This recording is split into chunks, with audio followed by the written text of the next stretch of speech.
और देखिए अहम खबर के साथ हम शुरुआत करें अलास्का वार्ता से पहले। बर्लिन में बड़ी बैठक, 1.5 घंटे से यूरोपीय देशों की वर्चुअल मीटिंग जारी है। बैठक में जेलेंस्की और ट्रंप भी शामिल हैं। अलास्का समिट से पहले यूक्रेन, यूरोप, यूएस की चर्चा। बैठक के बाद ट्रंप जेलेंस्की की फोन पर बात भी होगी। तो 15 तारीख यानी कि कल जहां अलास्का में ट्रंप और पुतिन की मुलाकात होनी, इससे पहले आज बर्लिन में वर्चुअल बैठक इस वक्त चल रही है। खबर यह मिल रही है 1.5 घंटे से यूरोपीय देशों की वर्चुअल बैठक हो रही है। बैठक में जेलेंस्की और ट्रंप भी शामिल हैं। तो पुतिन और ट्रंप की मुलाकात में 48 घंटे से भी कम का वक्त बचा है। इस मुलाकात की इनसाइड स्टोरी आज हम अपने दर्शकों को बताने वाले हैं। टीवी9 के पास ग्लोबल एक्सक्लूसिव रिपोर्ट है कि इस मुलाकात में क्या होने वाला। रूस ने अपना अलास्का ड्राफ्ट तैयार कर लिया है। पुतिन ने इसमें अपनी शर्तें लिख दी हैं, कंडीशंस अप्लाई कर दी है। युद्ध विराम इन्हीं शर्तों पर किया जाएगा। आशंका यह है कि अगर अलास्का वार्ता विफल होती है तो रूस अपना यूरोप विजय का मिशन भी छेड़ सकता है। आप देखिए टीवी9 भारतवर्ष की ग्लोबल ब्रेकिंग। क्या है पुतिन का अलास्का ब्लूप्रिंट?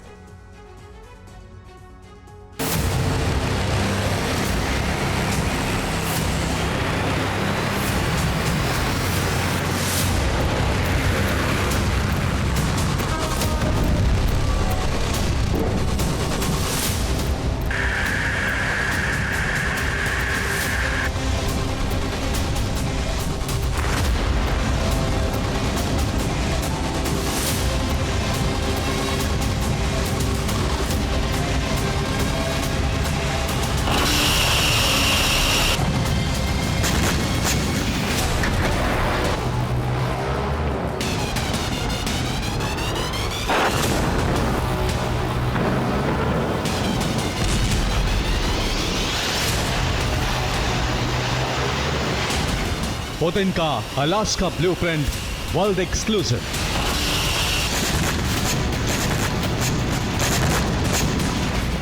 अगले 48 घंटे में क्या करने वाले हैं पुतिन?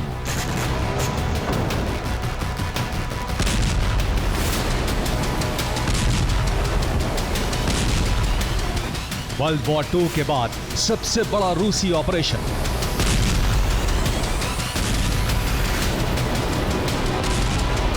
अलास्का समिट से पहले 40% यूक्रेन पर नियंत्रण।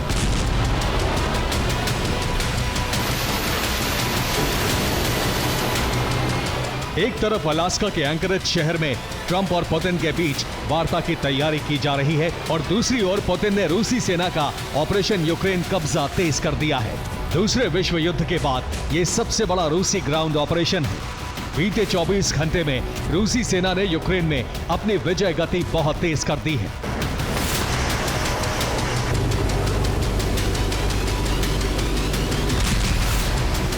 अलास्का महामुलाकात में 48 घंटे से भी कम समय बाकी है, लेकिन रूस ने हमले घटाने के बजाय कई गुना बढ़ा दिए हैं।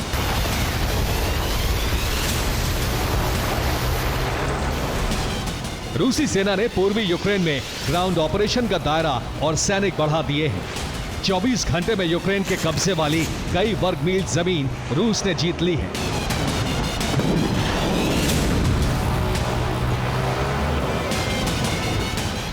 पोक्रोवस्क और आसपास के इलाकों की डिफेंस लाइन में रूसी सेना ने सेंध लगा दी है।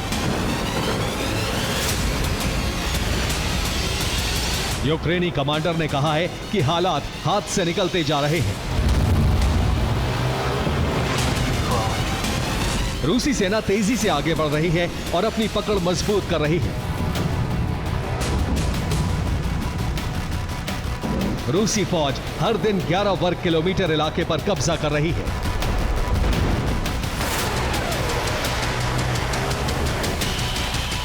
लेकिन रूसी सेना ने अब यह रफ्तार और तेज कर दी है।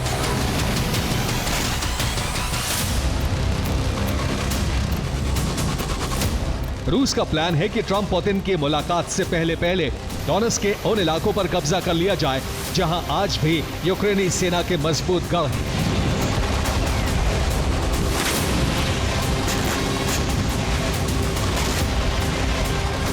11 अगस्त को रूस ने डोनेट्स्क के दोब्रोपिलिया पर कब्जा किया था। लेकिन बीते 24 घंटे में रूसी सेना के आगे बढ़ने की रफ्तार तेज हो चुकी है और अब यूक्रेनी सेना मौत के भंवर में फंसी हुई है।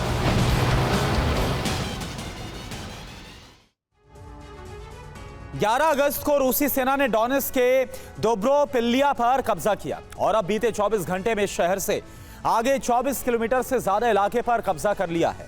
डोनेट्स्क में यूक्रेनी सेना का अंतिम गढ़ पोक्रोवस्क बचा हुआ है। रूस का लक्ष्य है कि अगले 48 घंटे में इस शहर पर भी कब्जा जमा लिया जाए।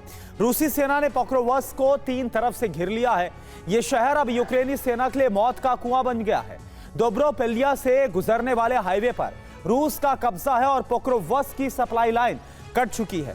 ऐसे में यूक्रेनी सेना को या तो सरेंडर करना होगा या फिर रूसी फौज के हमले में जान गंवानी होगी। देखिए आप।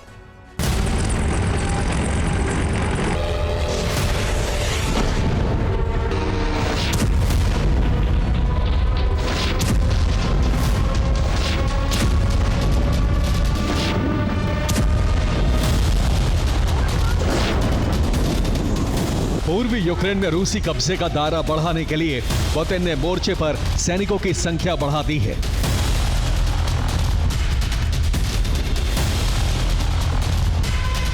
डोनेट्स्क क्षेत्र में 1,10,000 नए सैनिक भेजे गए हैं।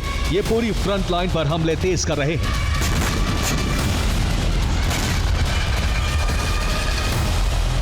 पुतिन का प्लान है कि ट्रंप के साथ डील करने से पहले वो ज्यादा से ज्यादा यूक्रेनी जमीन पर रूस का झंडा फहरा दे।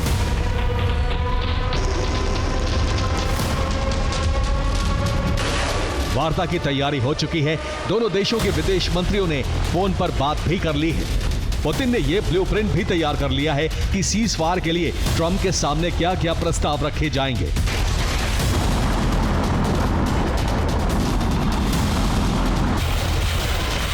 पुतिन की पहली शर्त होगी कि डोनेट्स्क से यूक्रेनी सेना पूरी तरह हट जाए, जिसका मतलब है पूरा डोनेट्स्क रूस का होगा।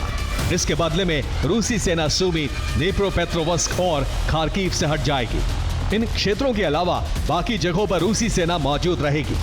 यूक्रेन को नेटो से दूर रहने का वचन देना होगा। यूक्रेन को फौज और हथियार घटाने होंगे। यूक्रेन को संविधान में संशोधन करने होंगे ताकि संघीय ढांचे में रूस के मुताबिक सुधार हो सके। यूक्रेन शर्तों पर सहमत नहीं होता तो ट्रंप को हथियार सप्लाई रोकनी होगी। अगर ट्रंप इन शर्तों पर खुद सहमत होते हैं और यूक्रेन को सहमत कर पाते हैं तो सीज फायर पर विचार किया जाएगा, वरना युद्ध जारी रहेगा।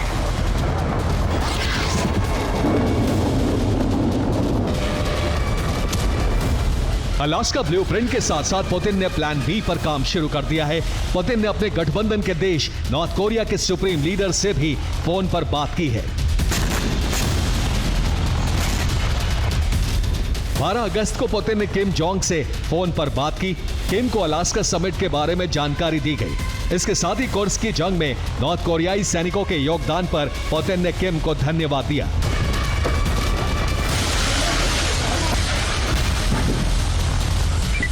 पुतिन अपने गठबंधन के देशों से अलास्का समिट पर चर्चा कर चुके हैं। ईरान, चीन और बेलारूस को भी अधिकारियों ने जानकारी दे दी है। पुतिन और ट्रंप के प्लान से यूरोप में भय का माहौल है।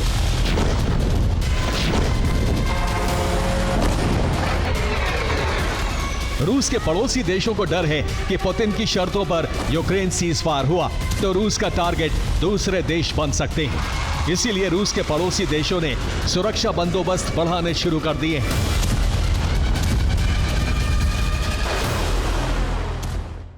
तो रूस और यूक्रेन युद्ध इसलिए बहुत विध्वंसक हो गया है क्योंकि पुतिन अपनी शर्तों पर युद्ध विराम करवाना चाहते हैं। तो जेलेंस्की अपनी शर्तों पर अड़े हैं। जेलेंस्की ने ऐलान कर दिया है कि वो रूस को अपनी 1 इंच जमीन भी नहीं देने वाले। और सिर्फ इतना ही नहीं, जेलेंस्की ना तो झुकने को तैयार है और ना ही सरेंडर करने को। इस पूरे मामले में यूक्रेन को कई यूरोपीय देशों का साथ मिल गया है। इसी के बाद यूक्रेन ने रूसी धरती पर भीषण हमला तेज कर दिया। यह माना जा रहा है कि इन हमलों के जरिए यूक्रेन ट्रंप और पुतिन की वार्ता को विफल करना चाहता है।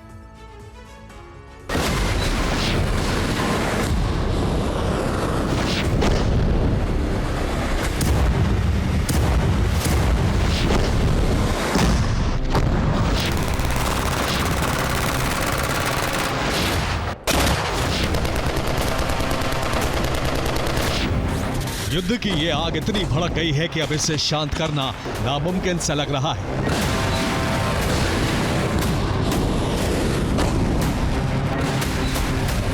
अड़तालीस घंटे के बाद जंग की ज्वाला बहुत ही भयावह होने जा रही है।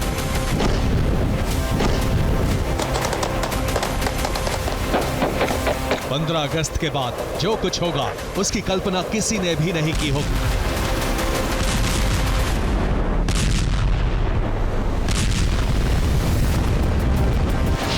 अगस्त 2025 इस तारीख को दुनिया की दो महाशक्तियां मिलने जा रही हैं।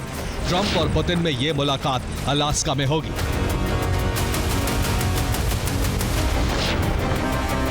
दोनों नेता यूक्रेन में युद्ध विराम को लेकर बातचीत करेंगे।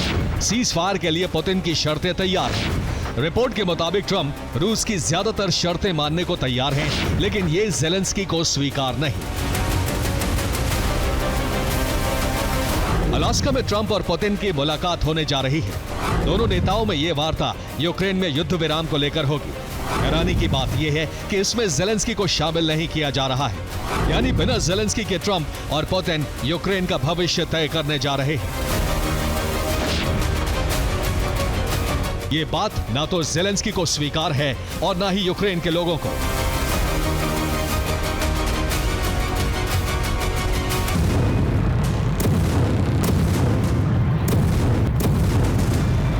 सुना आपने, ज़ेलेंस्की ने साफ कर दिया है कि बिना यूक्रेन को शामिल किए यूक्रेन के भविष्य को लेकर कोई फैसला नहीं हो सकता। अगर फैसला होता भी है तो यूक्रेन को स्वीकार्य नहीं होगा।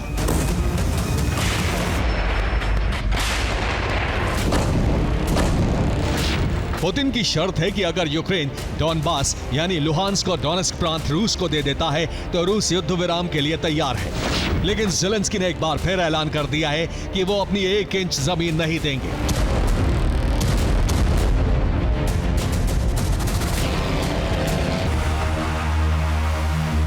ये यूक्रेनी राष्ट्रपति ज़ेलेंस्की की घोषणा है। उन्हें रूस की शर्तें स्वीकार्य नहीं हैं। वो ना तो रूस को 1 इंच जमीन देंगे और ना ही सरेंडर करेंगे।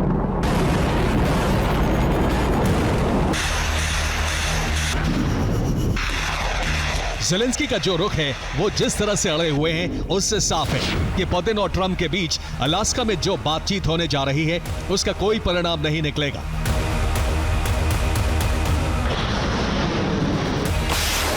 अगर निकलेगा भी तो यूक्रेन उससे मानेगा नहीं। ऐसे में अगर अलास्का वार्ता फेल हुई, अगर ज़ेलेंस्की ट्रंप और पुतिन के सामने नहीं झुके तो इसका बहुत ही भयावह परिणाम होगा।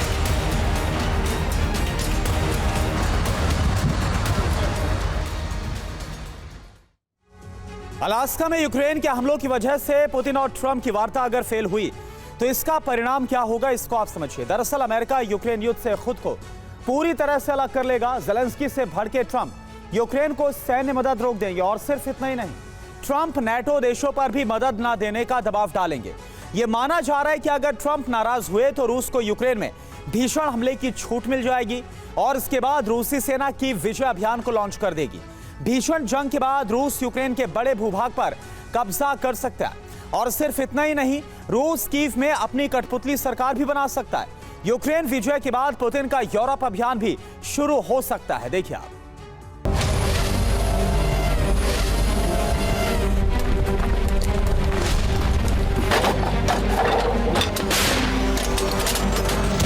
ज़ेलेंस्की ने न सिर्फ जुबान से बल्कि बारूदी एक्शन से भी पुतिन और ट्रंप को संदेश देना शुरू कर दिया है।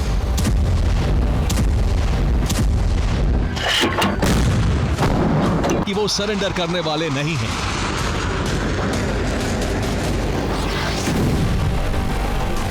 ज़ेलेंस्की के आदेश पर यूक्रेनी फोर्स रूस में जबरदस्त हमले कर रही है।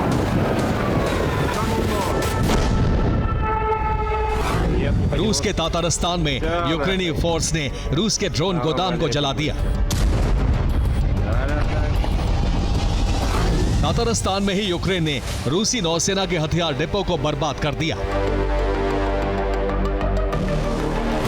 ब्रियांस्क में यूक्रेनी विस्फोट की वजह से रूस के ऑयल पंपिंग स्टेशन में आग लग गई।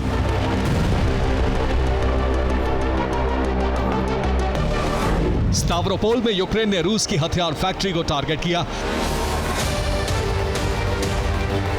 ऑरेनबर्ग में यूक्रेन ने रूस की हीलियम फैक्ट्री पर कई ड्रोन दागे।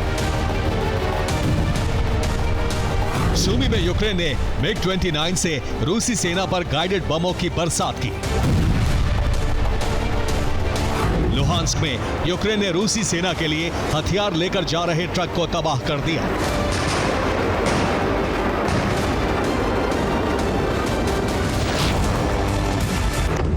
यूक्रेनी फोर्स अब जिस तरह से हमले कर रही है, उससे रूसी सेना को जबरदस्त नुकसान पहुंच रहा है।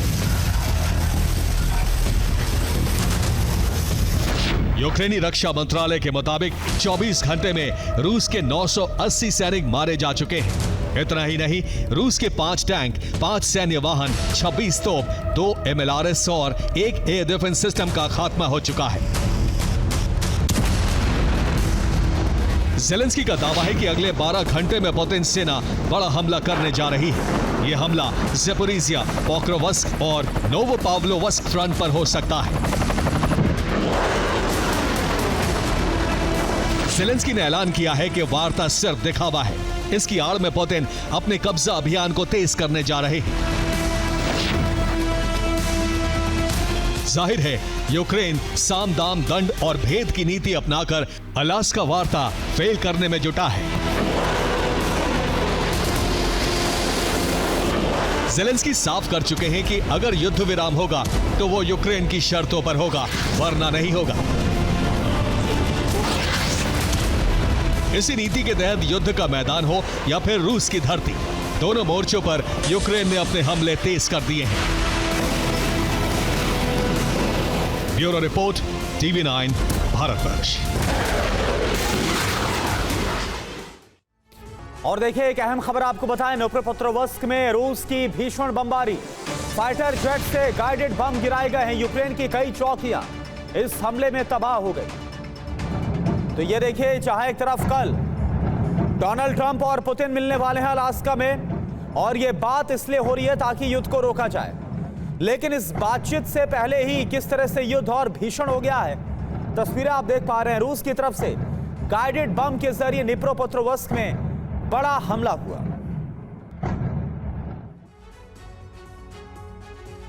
यूरोप रूस की शर्तों पर सीजफायर के लिए तैयार नहीं है, जबकि ट्रंप यूक्रेन की जमीन का कुछ हिस्सा रूस को देने की बात कर चुके हैं।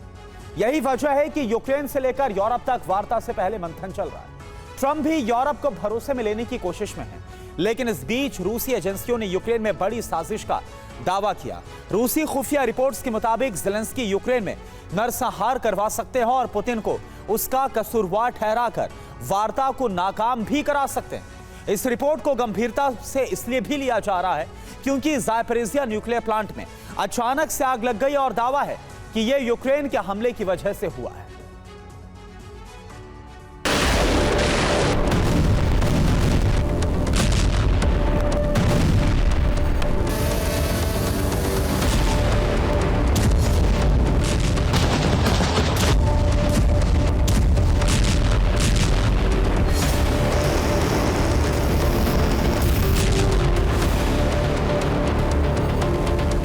यूक्रेन में ड्रोन और इस्कंदर जैसी मिसाइलों के धमाके हुए।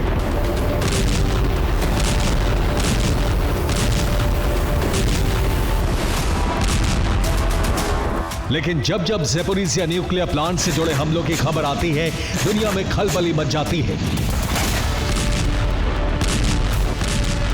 न्यूक्लियर पावर प्लांट के कैंपस से काले धुएं के इस गुबार ने दुनिया को दहशत से भर दिया है। जानते हैं क्यों? क्योंकि यहां से किसी एटम बम के धमाके जैसी तबाही आ सकती है। यहां रूस ने न्यूक्लियर वॉरहेड वाली मिसाइल नहीं गिराई है, ना ही रूसी फाइटर जेट ने हवाई हमला किया है। फिर भी दुनिया में दहशत इसलिए है क्योंकि ये आग, ये धुआं यूरोप के सबसे बड़े न्यूक्लियर पावर प्लांट से उठ रहा है। ज़ेपोरिज़िया न्यूक्लियर पावर प्लांट में फिर आग लगी है। प्लांट के भीतर से काला धुआं उठता हुआ नजर आ रहा है। आग बढ़ने से न्यूक्लियर पावर प्लांट से रेडिएशन का खतरा है।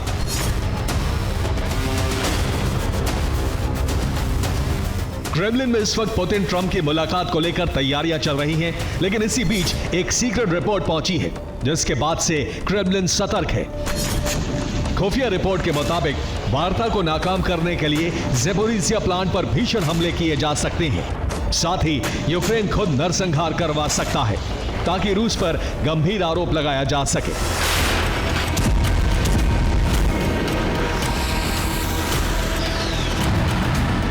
ज़ेपोरिज़िया प्लांट ऐसी जगह है जहां जब जब ऐसी कोई घटना हुई है, यूरोप से अमेरिका तक हड़कंप मच जाता है। रूस को आसानी से कटघरे में खड़ा करने के लिए ज़ेलेंस्की ज़ेपोरिज़िया को हथियार बना सकते हैं।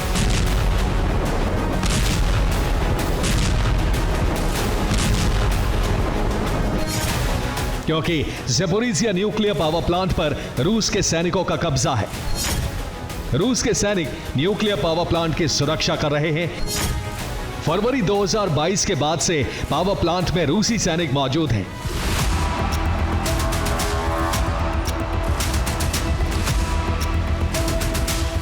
यानी ज़ेपोरिज़िया की सुरक्षा की जिम्मेदारी रूसी सेना पर है और यूक्रेन यह आरोप लगाता रहा है कि रूसी सेना ही प्लांट में गड़बड़ी करती है। हालांकि रूस फिर दावा कर रहा है कि ज़ेपोरिज़िया में प्लांट से उठ रहे धुएं के जिम्मेदार यूक्रेन की सेना है। क्या है रूस के दावे, आपको दिखाते हैं। ज़ापोरिज़िया प्लांट में आग लगने के बाद रूस ने दावा किया कि प्लांट पर यूक्रेन ने हमला किया। रूस का दावा है कि यूक्रेनी सेना ने प्लांट पर गोले दागे। यूक्रेन ने कई बार हमला किया, ड्रोन से भी ज़ापोरिज़िया प्लांट को निशाना बनाने की कोशिश की गई। हालांकि रिपोर्ट्स के मुताबिक गोलीबारी की वजह से ज़ापोरिज़िया प्लांट के कैंपस में सूखी घास में आग लगी। हालांकि यह आग कूलिंग टावर के करीब रही, लेकिन दावा यह भी कि फिलहाल रेडिएशन का कोई खतरा नहीं है। न्यूक्लियर प्लांट का कोर हिस्सा पूरी तरह से सेफ है। देखिए आप।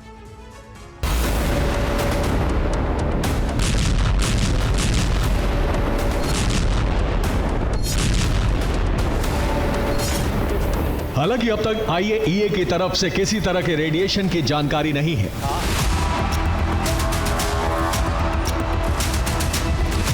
ज़ेपोरिज़िया प्लांट से यूरोप के लिए खतरे का सिग्नल है, तो वहीं ज़ेलेंस्की बर्लिन में है।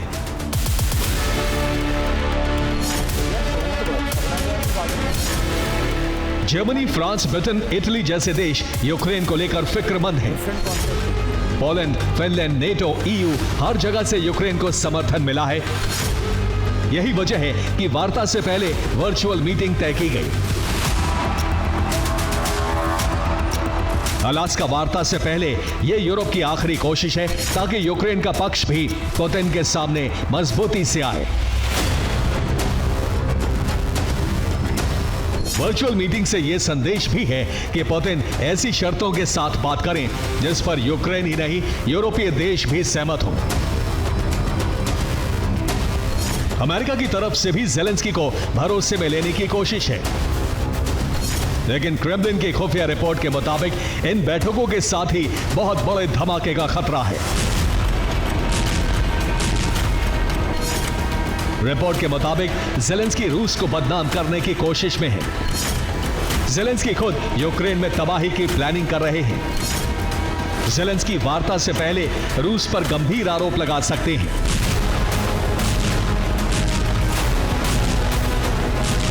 रूस यह दावा कर रहा है कि ज़ेलेंस्की फॉल्स फ्लैग हमलों की योजना बना रहे हैं। इसका मतलब यह है कि यूक्रेन की जमीन पर यूक्रेनी बारूद से ही धमाका हो सकता है और आरोप रूस पर लगाया जा सकता है। रूसी खुफिया रिपोर्ट्स के मुताबिक यूक्रेन खुद अपने शहरों में हमले करवाएगा। यूक्रेन किसी अस्पताल पर हमला करवा सकता है, शॉपिंग मॉल पर भी हमले की आशंका है। प्लान के मुताबिक यूक्रेन ऐसी जगह पर हमला करेगा जहां पर लोगों को बहुत ज्यादा जहां पर भीड़ होती है। रूसी एजेंसियों के मुताबिक यूक्रेन के हमलों से कई लोगों की मौत होगी, भगदड़ में लोग मारे जाएंगे और उसके बाद ज़ेलेंस्की पुतिन पर नरसंहार का आरोप लगाएंगे। देखिए आप।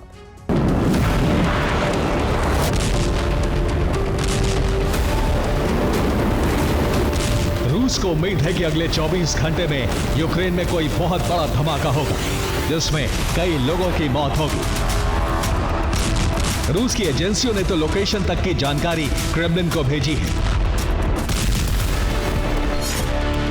सीक्रेट रिपोर्ट के मुताबिक जेलेंस्की खार्किव में हमला करवा सकते हैं। चिकुएव इलाके में धमाका कराया जा सकता है। पत्रकारों को कवरेज के लिए बुलाया जा रहा है।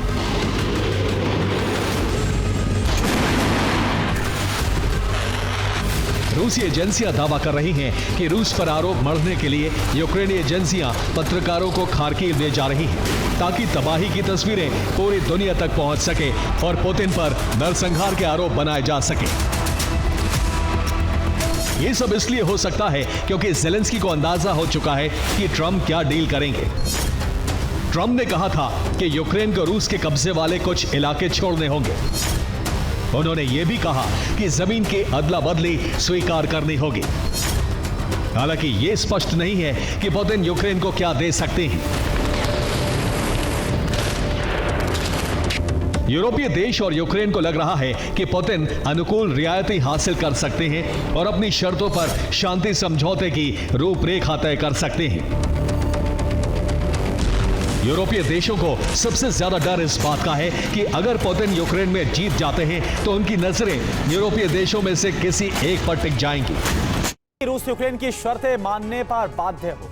ट्रंप और पुतिन बिना जेलेंस्की के यूक्रेन के भविष्य का फैसला ना कर पाए और इसके लिए जेलेंस्की और यूक्रेनी इंटेलिजेंस चीफ बुडानोव ने खतरनाक बारूदी साजिश को रचा है। इसका नाम है क्रीमिया षड्यंत्र। यूक्रेन के इस षड्यंत्र के बारे में तब पता लगा जब बुडानोव ने ब्लैक सी के स्नेक और जमिनाई आइलैंड्स का दौरा किया। सवाल यह है कि क्रीमिया में अब यूक्रेनी फोर्स और यूक्रेनी इंटेलिजेंस क्या करने जा रहे हैं।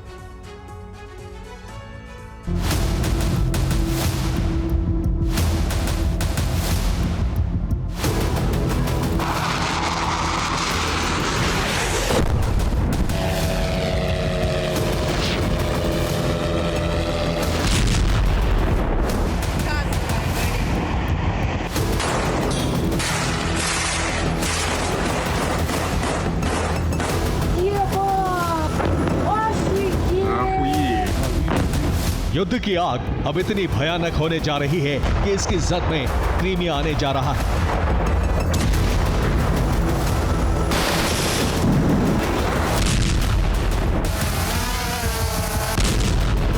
शांति वार्ता को डिरेल करने के लिए जेलेंस्की और उनके इंटेलिजेंस चीफ ने बहुत ही खतरनाक प्लान तैयार किया है।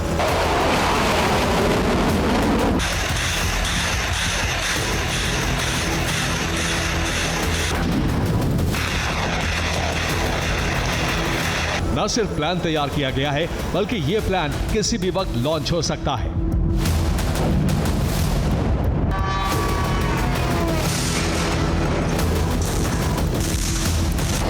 रूस की शर्तों पर युद्ध विराम ना हो, जंग जारी रहे, इसके लिए जेलेंस्की ने क्रीमिया प्लान तैयार किया है। पूरे क्रीमिया पर कब्जे की तैयारी। क्रीमिया पर कब्जा कर जेलेंस्की अपनी शर्तों पर युद्ध विराम करना चाहते हैं। जेलेंस्की के इस षड्यंत्र का खुलासा तब हुआ जब यूक्रेनी इंटेलिजेंस चीफ बुदानोव ने काला सागर के स्नेक आइलैंड, जमिनाई आइलैंड और ब्योको टावर्स का दौरा किया। ये इलाके यूक्रेन ने रूस के कब्जे से आजाद कराए हैं। यूक्रेन ने हाल ही में एक रूसी द्वीप पर कब्जा भी किया है। ये बुदानोव के दौरे की तस्वीर है।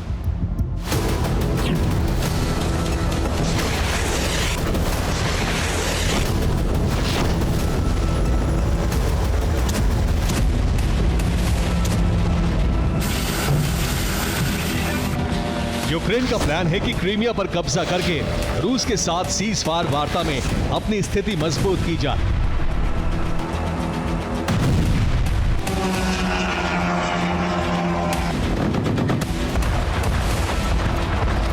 इन 3 जगहों से क्रीमिया पर अब तक का सबसे बड़ा हमला हो सकता है।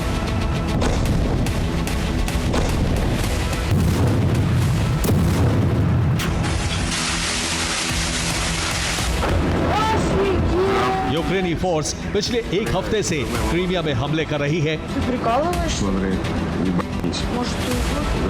यूक्रेन क्रीमिया में हमले कर रूस के एयर डिफेंस सिस्टम और रडार को तबाह कर रहा है। 1 हफ्ते में यूक्रेन रूस के 6 रडार बर्बाद कर चुका है। सभी radar S-400 air defence system के बताए जा रहे हैं।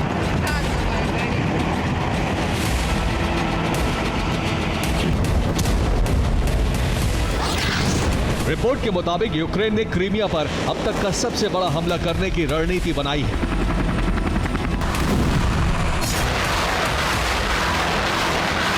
यही वजह है कि वो सबसे पहले क्रीमिया में तैनात रूसी एयर डिफेंस सिस्टम को खत्म कर रहा है, ताकि रूस यूक्रेन के हमलों को नाकाम ना कर सके। रूसी एयर डिफेंस को खत्म करने के बाद क्रीमिया में जल, थल और नभ से बड़े हमले का प्लान है।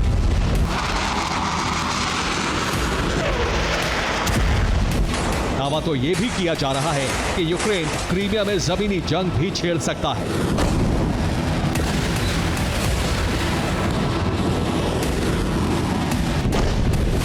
यूक्रेन की ड्रोन और स्पेशल ब्रिगेड क्रीमिया पर हमले कर सकती है। पैदल सेना क्रीमिया में दाखिल होकर जमीनी जंग छेड़ने की तैयारी में है।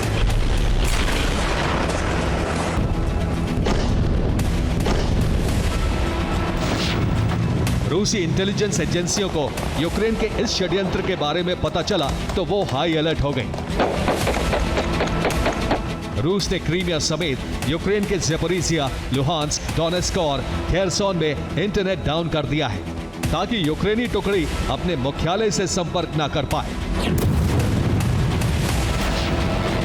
क्रीमिया ऑपरेशन सफल हो, इसके लिए यूक्रेनी फोर्स जी जान से तैयारी कर रही है, तो रूस इस हमले को नाकाम करने में जुटा है। अब देखना यही है कि यूक्रेनी सेना सफल होती है या फिर रूसी फौज।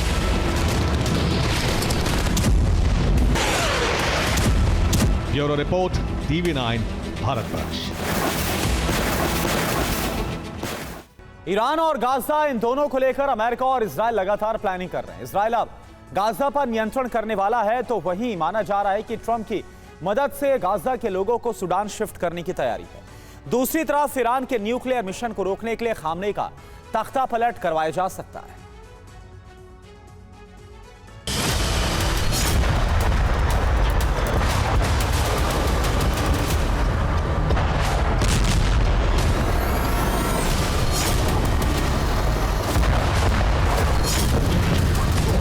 दो ताकतवर देशों का एक अधूरा मिशन। ना तो ट्रंप ईरान का परमाणु कार्यक्रम रोक सके, ना नेतन्याहू गाजा से सभी बंधक छुड़ा सके।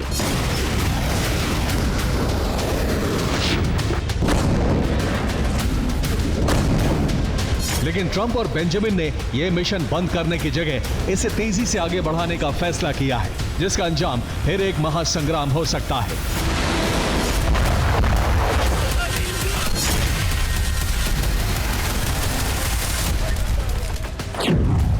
ट्रंप बेंजामिन अब एक साथ ऑपरेशन चलाएंगे। ऑपरेशन का पहला मकसद खामनेई का अंत है। ऑपरेशन का दूसरा मकसद गाजा पर नियंत्रण है।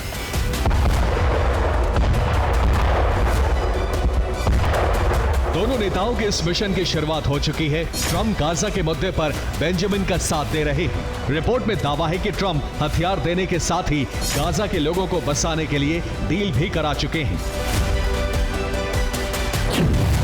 गाजा के लोगों को दक्षिण सूडान भेजा जा सकता है। सूडान पूर्वी अफ्रीका के युद्धग्रस्त देशों में से एक है। सूडान भारी आर्थिक संकट, भ्रष्टाचार का सामना कर रहा है।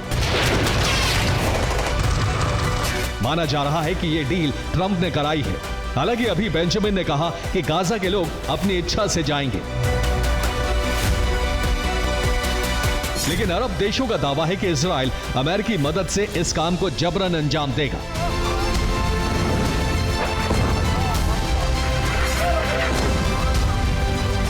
एक तरफ गाजा का प्लान तैयार है, तो दूसरी तरफ नेतन्याहू फिर ईरान के खिलाफ माहौल तैयार कर रहे हैं।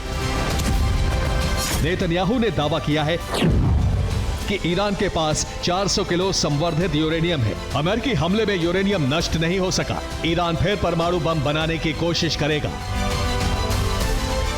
इन बयानों से एक तरफ ईरान पर दबाव बनाने की तैयारी है, तो वहीं ट्रंप इस मुद्दे पर फिर ईरान के खिलाफ एक्शन की शुरुआत कर सकते हैं।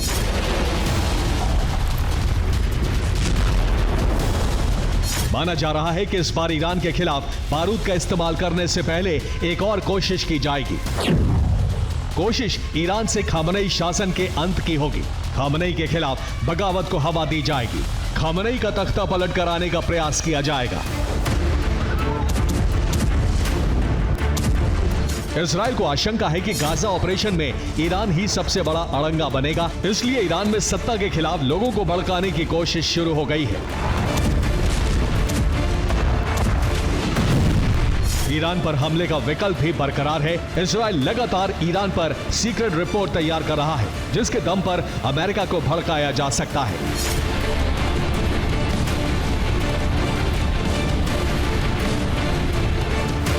इसलिए माना जा रहा है कि गाजा में ऑपरेशन की शुरुआत के साथ ही ईरान में भी मिशन तख्ता पलट की शुरुआत होगी।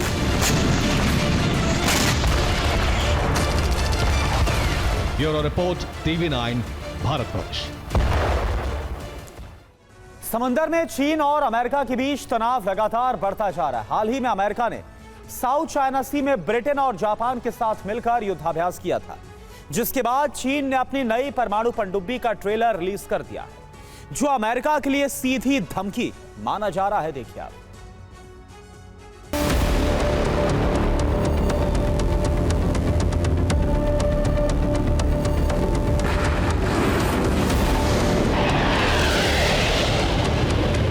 शी का विस्तारवाद दुनिया में जंग का एक नया फ्रंट खोल सकता है,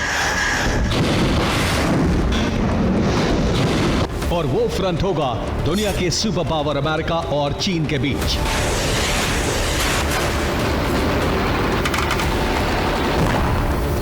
चीन ने एक तरफ समंदर में अपनी परमाणु पनडुब्बी की ताकत दिखाई, तो दूसरी तरफ DF-100 मिसाइल का ट्रेलर लॉन्च किया। चीन का यह शक्ति प्रदर्शन अमेरिका को सीधी धमकी माना जा रहा है। दरअसल हाल ही में चीन ने अपनी नई परमाणु पनडुब्बी को दुनिया के सामने पेश किया। यह चीन की टाइप 094 क्लास पनडुब्बी है। इसकी स्पीड 56 किलोमीटर प्रति घंटे है, जिस पर JL-3 बैलिस्टिक मिसाइलें तैनात हैं। पनडुब्बी पर 16 मिसाइलें तैनात की जा सकती हैं। दावा है कि मिसाइल की रेंज 10,000 किलोमीटर है, यानी चीन अपनी पनडुब्बी से अमेरिका तक मार कर सकता है। लेकिन जंग का नया गेटवे खुलने की वजह सिर्फ एक पनडुब्बी नहीं, बल्कि इसके साथ जारी किया एक बयान है।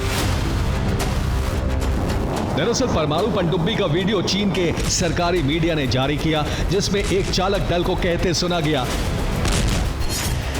यदि आदेश दिया गया तो वो पनडुब्बी के मिसाइलों को बिना किसी हिचकिचाहट के कहीं भी दाग सकता है। परमाणु पनडुब्बी के साथ ही चीन ने अपनी DF-100 मिसाइल का नया वीडियो भी जारी किया है, जिसकी रेंज करीब 4000 किलोमीटर है। चीन ने यह शक्ति प्रदर्शन उस वक्त किया जब हाल ही में अमेरिका, ब्रिटेन और जापान ने चीन के पास समंदर में संयुक्त युद्धाभ्यास किया था। इस युद्धाभ्यास में ब्रिटेन और अमेरिका के F-35 फाइटर जेट जापान के एयरक्राफ्ट कैरियर से उड़ान भरते नजर आए थे। अब माना जा रहा है कि चीन ने अपनी पनडुब्बी और मिसाइलों का ट्रेलर देकर अमेरिका को सीधी धमकी दी है, जो इस क्षेत्र में जंग की बड़ी वजह बन सकती है। Bureau report, TV9 Bharatvarsh.